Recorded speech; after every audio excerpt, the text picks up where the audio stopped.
మైదుకూరు నియోజకవర్గంలో అన్ని మండలాల్లో ప్రజలకు సౌకర్యంగా ఉండేందుకు కొత్తగా శ్మశాన వాటికల్ని నిర్మిస్తామని మైదుకూరు ఎమ్మెల్యే పుట్ట సుధాకర్ యాదవ్ అన్నారు. మండలంలోని లక్ష్మీపేట గ్రామంలో నూతనంగా నిర్మించిన శ్మశాన వాటికను గురువారం ఎమ్మెల్యే రిబ్బన్ కట్ చేసి ప్రారంభించారు. ఈ సందర్భంగా ఎమ్మెల్యే మాట్లాడారు. ఈ శ్మశాన వాటికను నూతనంగా 18,35,000 రూపాయలతో వికసిత్ భారత్ పథకం కింద నిర్మించినట్టు తెలిపారు. గ్రామంలో ఎవరైనా చనిపోయినప్పుడు వారి మృతదేహాలు ఈ శ్మశాన వాటికలో కాల్చేందుకు సౌకర్యంగా అన్ని మండపాలు నిర్మించినట్లు తెలిపారు.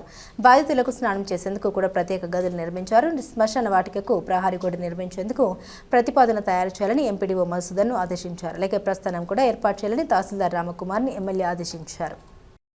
యాక్చువల్గా ఊర్లో ఈ లక్ష్మీపేట గ్రామంలో చేపలు అన్ని ఊర్ల కన్నా లక్ష్మీపేట గ్రామం బాగా అభివృద్ధి చెందినటువంటి గ్రామం. ఎందుకంటే బాగా లేటెస్ట్గా బాగా గురెడ్డి బాగా ఊర్లో రోడ్లు కానీ అన్ని బ్రహ్మాండంగా చేసింది. చాలా సంతోషం. ఎందుకంటే అన్ని ఊర్లలో కూడా ఇట్టే ఉండాలా. ఇది బాగా చేసిండు. దీనికి ఈరోజు శ్మశానం కూడా ఈరోజు ఓపెన్ చేసింది కూడా చాలా సంతోషం అనిపిస్తుంది.